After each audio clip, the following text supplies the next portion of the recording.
तो यहाँ पर आपसे सबसे पहला क्वेश्चन पूछा गया था कि आपका ओसीआई की फुल फॉर्म क्या होती है? तो यहाँ पर ओसीआई की जो फुल फॉर्म होती है ओवरसीज़ सिटीज़नशिप ऑफ इंडिया, इसकी फुल फॉर्म होती है। ये आपका करेक्ट आंसर था। इसके बाद नेक्स्ट क्वेश्चन आपसे यहाँ पर पूछा गया था कि ग्राम पंचायत से संबंधित कोई एक संशोधन आपसे पूछा गया था। तो मैं यहाँ पर आपको सभी चीज़ें बता देता हूँ ग्राम पंचायत के बारे में।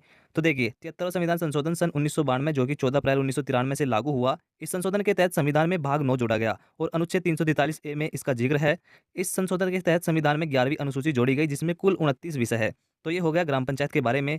इसके अलावा अगर आपसे पूछा जाए 74वां संविधान संशोधन सन 1993 का है जिसके तहत नगर पंचायत संविधान में जोड़ी गई जो कि भाग 9 ए में जोड़ी गई। इसका जिक्र अनुच्छेद 343 ए में है और 74वें संविधान संशोधन से ही नगर पंचायत के लिए 12वीं अनुसूची जोड़ी गई थी जिसमें कुल 18 विषय थे। तो ये हो गई इसकी पूरी डिटेल। एक्स्ट्रा फैक्ट मैंने आपको बता दिया है, आने वाली नेक्स्ट ट्रिप में आपसे पूछा जा सकता है। इसके बाद आपसे अगला क्वेश्चन यहाँ पर पूछा गया था कि वर्तमान में दिल्ली के सीएम कौन हैं? तो दिल्ली के सीएम अभी हाल ही में बनाए गए हैं। वर्तमान में दिल्ली के सीएम जो बनाई गई है वो फीमेल है, रेखा गुप्ता है, जो कि भाजपा पार्टी से संबंध रखती है और ये दिल्ली के शालीमार शालीमार बाग विधानसभा से विधायक है। तो ये भी आपको ध्यान रखना है। और दिल्ली में जो इनसे पहले जो सीएम थे वो आतिशी मारलेना थी जो कि आपकी पार्टी की थी, यानी आम आदमी पार्टी की थी। इसके बाद नेक्स्ट क्वेश्चन आपसे यहाँ पर पूछा जाता है कि कानूनी न्याय किस प्रकार का अधिकार है? तो कानूनी न्याय एक ऐसा अधिकार है जो सभी को कानून के सामने समान रूप से देखा जाने और न्याय पाने का अधिकार देता है। इसका अर्थ है कि कानून सभी पर समान रूप से लागू होता है और कोई भी व्यक्ति चाहे वह कितना ही शक्तिशाली क्यों न हो कानून से ऊपर नहीं है। यह मानव के मौलिक अधिकार उसमें से एक है जो सभी को जीवन स्वतंत्रता और सुरक्षा की गारंटी देता है। तो कुछ इस प्रकार आपका ऑप्शन होगा, तो आपको जो है वही आपका करेक्ट आंसर हो जाएगा। इसके बाद नेक्स्ट क्वेश्चन आपसे पूछा गया था कि पीएम मोदी ने 43 साल बाद किस देश की यात्रा की है? तो पीएम मोदी ने 43 साल बाद कुवैत देश की यात्रा की है, जो कि इंदिरा गांधी के बाद पहले प्रधानमंत्री है जिन्होंने इस देश की यात्रा की है। इंदिरा गांधी ने सन 1981 में इस देश की यात्रा की थी। उसके बाद अब 43 साल बाद जो है पीएम मोदी ने कुवैत देश की यात्रा की है। इसके बाद इसके अलावा आपसे पूछा जा सकता है कि पीएम मोदी ने हाल ही में नाइजीरिया देश की भी यात्रा की है, ये भी आपको ध्यान रखना है एक्स्ट्रा फैक्ट के तौर पर।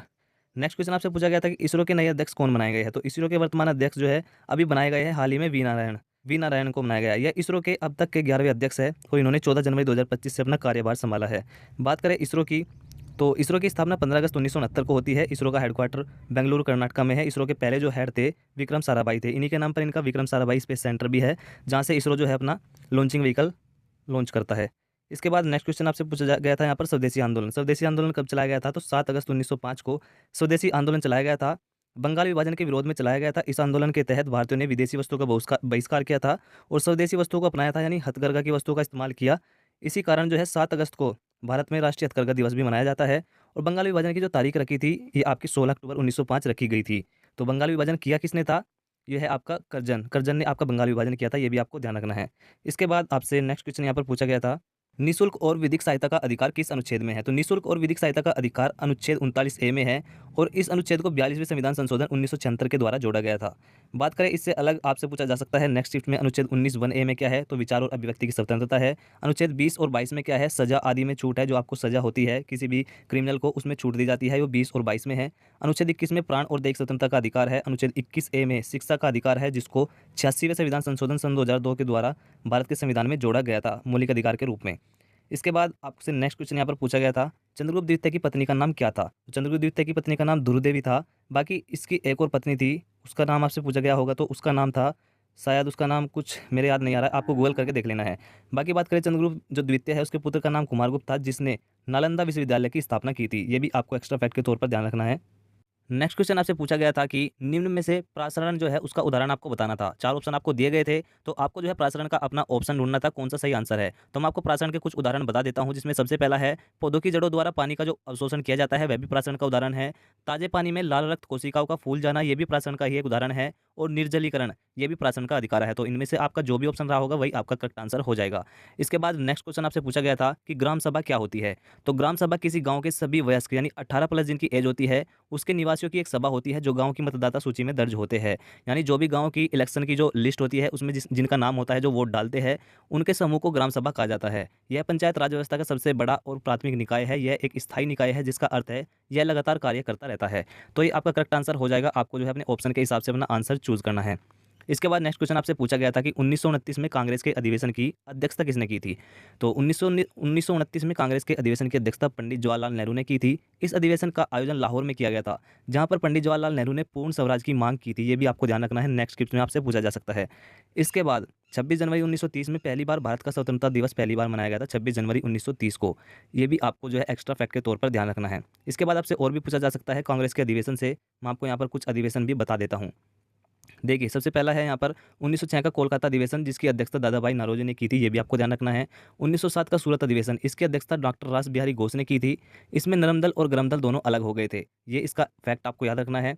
इसके बाद आपका जो है 1916 का जो है आपका लखनऊ अधिवेशन, जिसकी अध्यक्षता अंबिका चरण मजूमदार ने की थी। इसमें नरम दल और गरम दल एक साथ हो गए थे, यानी जो अलग हुए थे 1907 में, वे आपके 1916 के लखनऊ अधिवेशन में एक साथ हो गए थे, दोबारा मिल गए थे। और यहाँ पर कांग्रेस और मुस्लिम लीग भी एक साथ मिल गई थी, तो ये भी आपको ध्यान रखना है।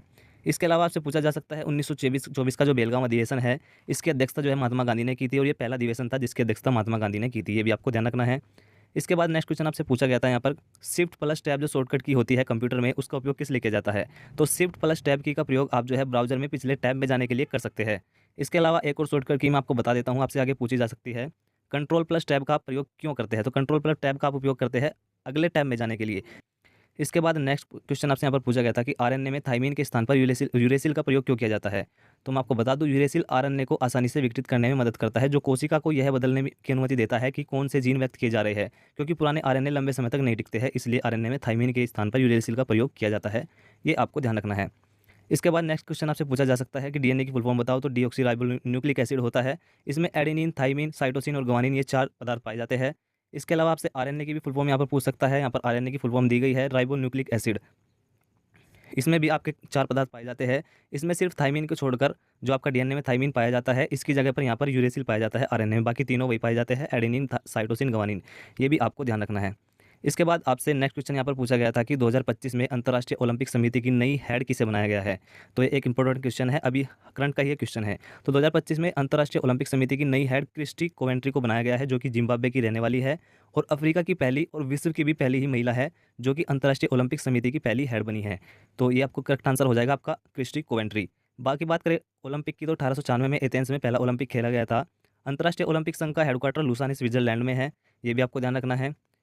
अब बात करें पेरिस ओलंपिक जो अभी हाल ही में हुआ है 2024 में, इससे भी आपसे क्वेश्चन पूछ सकता है। तो भारत ने इसमें कुल 6 पदक जीते हैं, जिसमें 1 सिल्वर है, 5 ब्रॉन्ज मेडल है।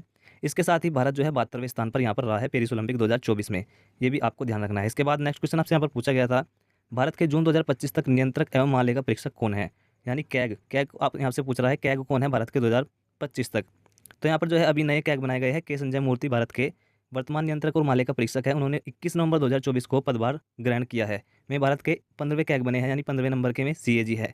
और भारत के जो पहले कैग थे वे नरहरि राव थे। और बात करें कैग की, यानी जो नियंत्रक और मालिका परीक्षक होते हैं, उनका उल्लेख अनुच्छेद 148 में आपको देखने को मिलता है। ये भी फैक्ट आपको ध्यान रखना है, आपसे आगे पूछा जा सकता है। अब नेक्स्ट क्वेश्चन आपसे पूछा गया था कि स्किल इंडिया योजना का मुख्य उद्देश्य क्या था? तो स्किल इंडिया योजना का मुख्य उद्देश्य युवाओं को रोजगार योग्य कौशल प्रदान करके उन्हें सशक्त बनाना और भारत को कौशल के क्षेत्र में एक वैश्विक केंद्र बनाना है, ये इसका उद्देश्य है। इस योजना की शुरुआत 2015 में हुई थी, ये भी आपसे नेक्स्ट शिफ्ट में पूछा जा सकता है। बाकी 1-2 योजना मैं आपको बता देता हूँ, आगे आपके चांस है इस योजना के आपके शिफ्ट में आने के, जो कि है राष्ट्रीय स्टार्टअप योजना 16 जनवरी 2016 को शुरुआत होती है। पीएम जन धन योजना 28 अगस्त 2014 को शुरुआत होती है। उज्ज्वला योजना 1 मई 2016 को शुरुआत होती है। ये भी आपको जो है तीनों योजनाएं ध्यान रखनी है। इसके बाद आपसे नेक्स्ट क्वेश्चन आपसे पूछा गया था, अंतर्राष्ट्रीय ओलंपिक संघ द्वारा किस भारतीय को ओलंपिक ऑर्डर सम्मान दिया गया? तो देखिए, ओलंपिक से आपके 2 क्वेश्चन एक ही शिफ्ट में आ गए हैं। तो यहाँ पर मैं आपको बता दूं, अंतर्राष्ट्रीय ओलंपिक संघ 2024 में ओलंपिक ऑर्डर सम्मान भारत के अभिनव बिंद्रा को दिया गया था। और अभिनव बिंद्रा की बात करें तो इन्होंने बीजिंग ओलंपिक 2008 में शूटिंग में पहला व्यक्तिगत स्वर्ण पदक जीता था। तो ये पहले व्यक्तिगत स्वर्ण पदक जीतने वाले पहले भारतीय है, इसलिए इनको जो है ओलंपिक ऑर्डर सम्मान दिया गया है। बात करें पहला व्यक्तिगत पदक की, इन्होंने तो पहला जो है स्वर्ण पदक जीता था अभिनव बिंद्रा ने। पहले व्यक्तिगत पदक की बात करें, कोई सा भी पदक हो तो वो जीता था केडी जाधव ने, कुश्ती में जीता था पहला व्यक्तिगत पदक। ये भी आपसे आगे नेक्स्ट शिफ्ट में पूछा जा सकता है, आपको ध्यान रखना है। इसके बाद आपसे यहाँ पर, तो दोस्तों यही टोटल क्वेश्चन थे जो मैंने आपको करा दिए हैं। जीके और जीएस या फिर आपकी करंट अफेयर जो है, सभी के क्वेश्चन मैंने आपको यहाँ पर बता दिए हैं। अब आगे आने वाली जो नेक्स्ट शिफ्ट है उसका एनालिसिस मैं आपके लिए लेकर आने वाला हूँ। अगर आपने चैनल अभी तक भी सब्सक्राइब नहीं किया है तो हमारे चैनल को आप सब्सक्राइब कर लीजिए और बेल आइकन को प्रेस कर लीजिए, क्योंकि यहाँ पर जो मैं आपको एक्स्ट्रा फैक्ट बताता हूँ, मैं आपकी शिफ्ट में 1-2% तो आपको उनसे जोकर तो मिल जाता है। तो आपको जो है वीडियो को पूरा ध्यान से, फैक्ट को भी पूरा ध्यान से सुनते जाना है, तभी आपके लिए जो है ये वीडियो हेल्पफुल रहने वाली है। तो मिलते हैं नेक्स्ट वीडियो में, तब तक आप वेट कीजिए। तो सबसे पहला क्वेश्चन है कि यहाँ पर पर्यावरण संरक्षण अधिनियम कब पारित हुआ? तो पर्यावरण संरक्षण अधिनियम 1986 में भारत की संसद के द्वारा पारित किया गया था। इसको 19 नवंबर 1986 में लागू कर दिया गया था। तो करेक्ट आंसर आपका हो जाएगा 1986। इसके बाद आपसे नेक्स्ट क्वेश्चन यहाँ पर पूछा गया था कि अनुच्छेद 31A का संबंध किससे है? तो अनुच्छेद 31 द्वारा गारंटीकृत संपत्ति का अधिकार, जो संपत्ति का अधिकार है, 44वें संविधान संशोधन 1978 द्वारा एक मौलिक अधिकार से हटा दिया गया था। इस प्रकार संपत्ति का अधिकार अब केवल कानूनी अधिकार रह गया है। अनुच्छेद 31A, B, C संपत्ति के अधिकार से ही संबंधित है और ये अब जो है मौलिक अधिकार नहीं है, यानी मौलिक अधिकार के अपवाद बन चुके हैं। तो ये आपका करेक्ट आंसर हो जाएगा। इसके बाद नेक्स्ट क्वेश्चन आपसे पूछा गया था कि साइमन कमीशन भारत कब आया? तो साइमन कमीशन 3 फरवरी 1928 को भारत आया। इसे भारतीय संवैधानिक आयोग भी कहा जाता है। यह आयोग ब्रिटिश संसद के 7 सदस्यों का समूह था, जिसकी अध्यक्षता सर जॉन साइमन ने ही की थी।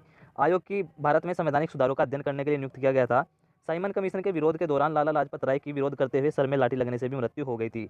और इस साइमन कमीशन का जो लाया गया था, इसको जो है 1919 का जो चैम्सफोर्ड एक्ट है, इसकी समीक्षा के लिए इसको भारत में लाया गया था। ये भी आपको एक्स्ट्रा फैक्ट ध्यान रखना है। इसके बाद आपसे यहाँ पर नेक्स्ट क्वेश्चन पूछा गया था, प्रीवी पर्स को कब खत्म किया गया? प्रीवी पर्स 1971 में भारत के संविधान संशोधन 26वें के द्वारा समाप्त कर दिया गया था। यह संशोधन जो है आपको अनुच्छेद 291 और 362 को भी हटा देता है, जो शासकों के प्रीवी पर्स और उनके विशेष अधिकारों से संबंधित थे, यानी इन दोनों अनुच्छेदों को भी ये हटाता है। इसके बाद आपसे नेक्स्ट क्वेश्चन यहाँ पर पूछा गया था, डेजर्ट साइक्लोन अभ्यास किस किस के बीच होता है? तो डेजर्ट साइक्लोन अभ्यास भारत और यूएई के बीच होता है। ये आपका करेक्ट आंसर हो जाएगा। इसके अलावा आपसे एक और क्वेश्चन पूछा जा सकता है कि केवल साइक्लोन अभ्यास किस किस के बीच होता है? तो केवल अगर पूछा जाए कि साइक्लोन अभ्यास तो भारत और मिस्र के बीच होता है, और डेजर्ट साइक्लोन अभ्यास पूछा जाए तो भारत और यूएई के बीच होता है। ये आपको जो है एक्स्ट्रा फैक्ट के रूप में ध्यान रखना है। इसके बाद आपसे नेक्स्ट क्वेश्चन यहाँ पर पूछा गया था कि नौसेना दिवस 2024 की थीम क्या थी? तो 2024 में जो है नौसेना दिवस की जो थीम थी, नवाचार और स्वदेशीकरण के माध्यम से शक्ति और शक्ति, ये इसकी जो है थीम थी 2024 की। ये आपको ध्यान रखनी है। बाकी अगर आपसे पूछा जाए नौसेना दिवस कब मनाया जाता है, तो 4 दिसंबर को नौसेना दिवस आपका बनाया जाता है। ये भी आपको ध्यान रखना है। इसके बाद नेक्स्ट क्वेश्चन आपसे यहाँ पर पूछा गया था कि 78वें कांस फिल्म फेस्टिवल का आयोजन कहाँ पर हुआ है? तो 78वें कांस फिल्म फेस्टिवल का आयोजन 13 मई से 24 मई 2025 तक फ्रांस के कांस शहर में होता है। ये हमेशा ही यहीं पर होता है, क्योंकि कांस के नाम से ही है और कांस शहर में ही फ्रांस के ये होता है। बात करें इसमें भारत की ओर से, तो भारत की निर्देशक पायल कपाड़िया फीचर फिल्म की जूरी में शामिल हुई थी। ये भी आपको एक्स्ट्रा फैक्ट के रूप में ध्यान रखना है। इसके बाद आपसे नेक्स्ट क्वेश्चन यहाँ पर पूछा गया था कि बलबीर सिंह हॉकी पुरस्कार पुरुष और महिला में किस किस को दिया गया है? तो 2024 के लिए बलबीर सिंह सीनियर पुरस्कार जो है पुरुष में तो हरमनप्रीत सिंह को दिया गया है, जो हॉकी की भारत की हॉकी टीम के कैप्टन है, जबकि महिला में सविता पूनिया को ये दिया गया है। ये आपको ध्यान रखना है। ये आपका करेक्ट आंसर हो जाएगा। इसके बाद आपसे नेक्स्ट क्वेश्चन पूछा गया था, भारत के आर्थिक सर्वेक्षण 2023-24 के अनुसार भारत में बेरोजगारी दर कितनी है?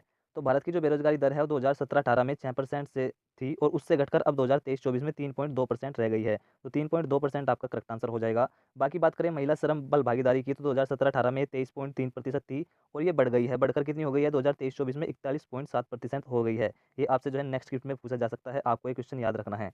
इसके बाद आपसे नेक्स्ट क्वेश्चन यहाँ पर पूछा गया था कि वर्ष 2023 में भारत की कुल कितनी नवीकरणीय ऊर्जा क्षमता है? यानी भारत में 2023 तक कुल कितनी नवीकरणीय ऊर्जा क्षमता है? तो 2023 तक भारत में कुल 213.7 गीगावाट जो है नवीकरणीय क्षमता है। ये आपको करेक्ट आंसर हो जाएगा।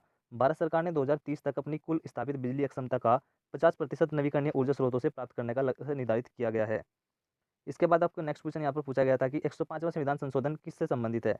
तो 105वां संविधान संशोधन की हम बात करें, तो 105वां संविधान संशोधन अधिनियम 2021 सामाजिक और शैक्षणिक रूप से पिछड़े यानी ओबीसी ईबीसी की पहचान करने और उन्हें वर्गीकृत करने की राज्य सरकारों को शक्ति का बहाल करता है। यानी साफ साफ कहा जाए कि ओबीसी में जितने भी कास्ट आएगी, ये आपका जो है राज्य सरकार तय करेगी। ये 105वें संविधान संशोधन में लिखा हुआ है। इसके बाद नेक्स्ट क्वेश्चन आपसे पूछा गया था कि दिल्ली दरबार कब लगा है? तो दिल्ली दरबार कब लगा था, ये आपको यहाँ पर 3 बार दिल्ली दरबार आपका लगा था, 1870 में, 1903 में और 1911 में। 1877 में महारानी जो है विक्टोरिया थी, उस टाइम पर भारत को साम्राज्य घोषित किया गया था। इसके बाद 1903 का जो दरबार है किंग एडवर्ड 7 के समय पर लगाया गया था, और 1911 का जो दरबार है वो किंग जॉर्ज पंचम के राज्याभिषेक के समय लगाया गया था। और इसी समय 1911 में राजधानी जो भारत की थी कोलकाता, उससे दिल्ली बना दी गई थी। यानी दिल्ली जो राजधानी बनी वो हमारी 1911 के एक्ट से 1912 में बनी थी। इसके बाद आपसे नेक्स्ट क्वेश्चन यहाँ पर पूछा गया था कि कनिष्क ने कौन सा धर्म अपनाया था? तो कनिष्क ने बौद्ध धर्म अपनाया था, और वह कुषाण वंश का एक महान शासक था, जिसने बौद्ध धर्म को संरक्षण दिया और इसके प्रचार प्रसार में महत्वपूर्ण भूमिका भी निभाई। उसने बौद्ध धर्म के संरक्षक के रूप में जाना जाता है। उसके शासनकाल के दौरान चौथी बौद्ध संगति का भी आयोजन किया गया था, जो कि कुंडलवन कश्मीर में हुई थी। ये भी आपको ध्यान रखना है। इसके बाद आपसे नेक्स्ट क्वेश्चन यहाँ पर पूछा गया था कि भारत व भूटान के बीच कौन सी प्रमुख भौगोलिक सीमा है? तो भारत और भूटान के बीच एक भौगोलिक सीमा जो प्रमुख है वो हिमालय पर्वतमाला है, जो दोनों देशों के बीच प्राकृतिक सीमा के रूप में कार्य भी करती है, और इसकी लंबाई 699 किलोमीटर है। इसके बाद आपसे नेक्स्ट क्वेश्चन यहाँ पर पूछा गया था कि एमएस वर्ड में न्यू डॉक्यूमेंट या फिर नई फाइल खोलने के लिए कौन सी शॉर्टकट की है? तो एमएस वर्ड में नई फाइल खोलने के लिए Ctrl+N एक शॉर्टकट की है, ये आप प्रयोग कर सकते हैं। तो इसका आपका करेक्ट आंसर हो जाएगा Ctrl+N। इसके बाद नेक्स्ट क्वेश्चन आपसे पूछा गया था कि 15 अप्रैल 2025 तक विराट कोहली की आईपीएल में निम्न में से कौन सी प्रमुख उपलब्धि है? तो 15 अप्रैल 2025 तक जो है विराट कोहली की आईपीएल में एक उपलब्धि है, जो आरसीबी से खेलते हैं। आरसीबी में 9000 रन बनाने वाले पहले बल्लेबाज बन गए हैं विराट कोहली, ये इनकी उपलब्धि है। और ये जो उपलब्धि इन्होंने हासिल की है एलएसजी यानी लखनऊ सुपर जायंट के खिलाफ हासिल की है। ये भी आपको जो है ध्यान रखना है। इसके बाद आपसे नेक्स्ट क्वेश्चन यहाँ पर पूछा गया था कि नीति आयोग के एसडीजी 2023-24 के अनुसार भारत का सर्वश्रेष्ठ राज्य कौन सा है? तो नीति आयोग द्वारा जारी एसडीजी का जो भारत सूचकांक है उसमें केरल ने अपनी जो है रैंक दोबारा बरकरार रखी है। पहले भी केरल ही था, अब की बार भी केरल ही आया है। तो ये आपका करेक्ट आंसर हो जाएगा। इसके बाद नेक्स्ट क्वेश्चन आपसे पूछा गया था ऑपरेशन ब्रह्मा किससे संबंधित है। तो ऑपरेशन ब्रह्मा 2025 जो म्यांमार भूकंप के जवाब में भारत सरकार द्वारा चलाया गया एक सतत आपदा राहत और बचाव अभियान है। यानी इसको भारत के द्वारा म्यांमार में चलाया गया था जब म्यांमार में भूकंप आया था। इसको जो है विदेश मंत्री एस जयशंकर ने इसकी घोषणा की थी 28 मार्च 2025 को। भारतीय सेना के नेतृत्व में इस ऑपरेशन को शुरू किया गया था। तो ये आपका करेक्ट आंसर हो जाएगा। भारत और म्यांमार के बीच इस ऑपरेशन को चलाया गया था। इसके बाद आपको नेक्स्ट क्वेश्चन आपसे पूछा गया था कि पी ब्लॉक के तत्वों की कोई विशेषता आपसे पूछी गई थी, कुछ ऐसे ही करके क्वेश्चन था। तो मैं आपको पी ब्लॉक तत्वों के बारे में बता देता हूँ। पी ब्लॉक तत्वों में अंतिम इलेक्ट्रॉन में पी ऑर्बिटल में प्रवेश करता है जो उन्हें आवर्त सारणी के समूह 13 से 18 तक बनाता है। ये तत्व धातु, अधातु, उपधातु सभी में होते हैं जिनमें उनके गुण ब्लॉक के भीतर व्यापक रूप से भिन्न होते हैं। तो ये आपका करेक्ट आंसर हो जाएगा। जो भी आपके ऑप्शन में था वही आपको जो है करेक्ट आंसर मान लेना है। तो ये कुछ क्वेश्चन थे हमें यहाँ पर मिले हैं जीके और जीएस के। अगर आपको जो है 6 जून का ही सेकंड शिफ्ट का एनालिसिस चाहिए तो आप हमारे प्लीज़ चैनल को सब्सक्राइब कर लीजिए, जिससे आपको यहाँ पर वीडियो आते ही तुरंत आपका नोटिफिकेशन ऑन हो जाए और आपको वीडियो तुरंत मिल जाए।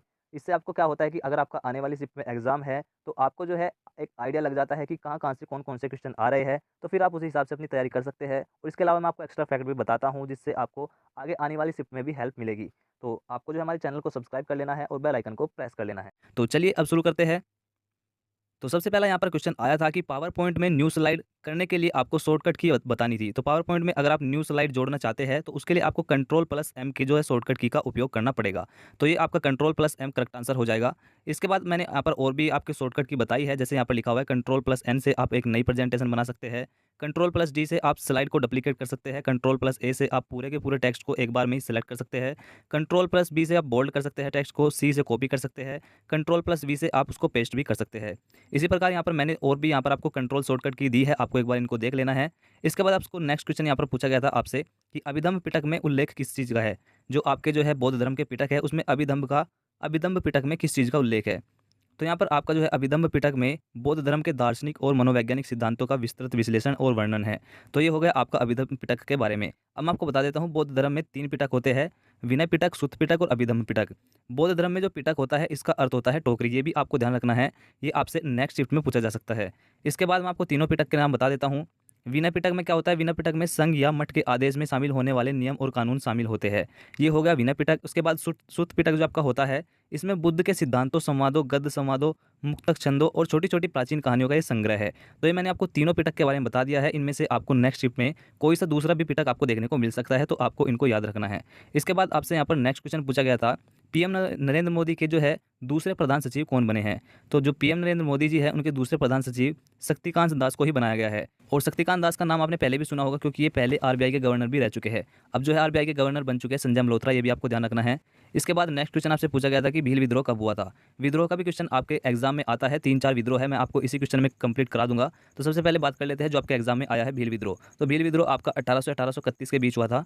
यह विद्रोह जो है ब्रिटिश भूमि और कराधान नीतियों के खिलाफ था, जिसे पश्चिमी भारत के भील जनजातीय समूह ने शुरू किया था। तो इसका आपका करेक्ट आंसर हो जाएगा 1818 से 1831 के बीच ये विद्रोह हुआ था।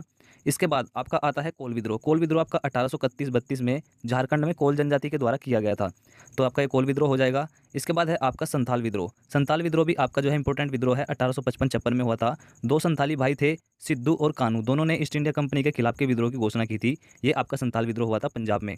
इसके बाद आपका नेक्स्ट विद्रोह आता है आपका मोपला विद्रोह, 1921 में केरला में हुआ था। ये भी आपका इंपॉर्टेंट विद्रोह है।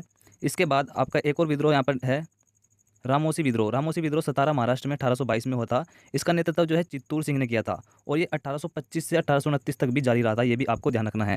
तो ये 3-4 विद्रोह है, इंपॉर्टेंट विद्रोह है, आपको एक बार देख लेने हैं। इसके बाद नेक्स्ट क्वेश्चन आपसे आया था कि प्रोटीन संश्लेषण के दौरान अमीनो अम्ल के किस भाग में पेप्टाइड बनता है। तो पेप्टाइड जो बॉन्ड होता है एक अमीनो एसिड के कार्बोक्सिलिक समूह जो COOH होता है और दूसरा अमीनो एसिड के अमीनो समूह NH2 के बीच बनता है, तो आपका करेक्ट आंसर ये हो जाएगा। इसके बाद आपसे नेक्स्ट क्वेश्चन पूछा गया था कि ऊर्जा का एसआई मात्रक क्या होता है। तो ऊर्जा का एसआई मात्रक सिंपल सा क्वेश्चन है, एम्पियर होता है। इसके अलावा आपको और भी यहाँ पर मात्रक जो है याद करके जाने हैं साइंस के, जैसे दाब का हो गया मात्रक आपका पास्कल, विद्युत आवेश का मात्रक हो गया कुलाम्ब, और भी आपको देख लेने हैं। इसके बाद नेक्स्ट क्वेश्चन आपसे पूछा गया था the leadership legacy of Narendra Modi पुस्तक के लेखक कौन है। तो ये जो पुस्तक है अभी हाल ही में लॉन्च हुई है और इसके लेखक जो है डॉक्टर आर बाला सुब्रमण्यम है, तो ये आपका करेक्ट आंसर हो जाएगा। इसके अलावा आपको याद रखना है बानू मुश्ताक की एक पुस्तक है हार्ट लैम्प, इसको अभी हाल ही में अंतर्राष्ट्रीय बुकर अवार्ड मिला है, ये भी आपको ध्यान रखना है, इंपॉर्टेंट पर्सन हो जाता है आपके एग्जाम के लिए। इसके बाद नेक्स्ट क्वेश्चन आपसे पूछा गया था कि कार्यशील जो युवा है इसका आयु वर्ग क्या होता है। तो कार्यशील युवा को आमतौर पर 15 से 29 वर्ष की आयु वर्ग के बीच में परिभाषित किया जाता है। तो आपका आंसर हो जाएगा 15 से 29 वर्ष।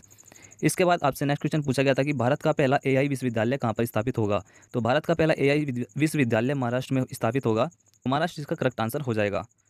तो ये कुछ प्रश्न थे जो हमें मिले हैं अभी तक। अगर आपका भी एग्जाम था और आपको इनसे अलावा कुछ अलग प्रश्न पता है तो आप कमेंट बॉक्स में बता देना। मैं कल वीडियो जो लाऊंगा उसमें आपको सारे प्रश्न वहाँ पर दे दूंगा। तो अगर आपको वीडियो पसंद आई हो तो वीडियो को लाइक करना और अपने दोस्तों के साथ शेयर करना अगर उनका भी एग्जाम है। तो कल आपका एग्जाम है, कल आपके मैं फर्स्ट शिफ्ट का एग्जाम का एनालिसिस लेकर आने वाला हूँ। तब तक आप हमारे चैनल को सब्सक्राइब कर लीजिए और बेल आइकन को प्रेस कर लीजिए।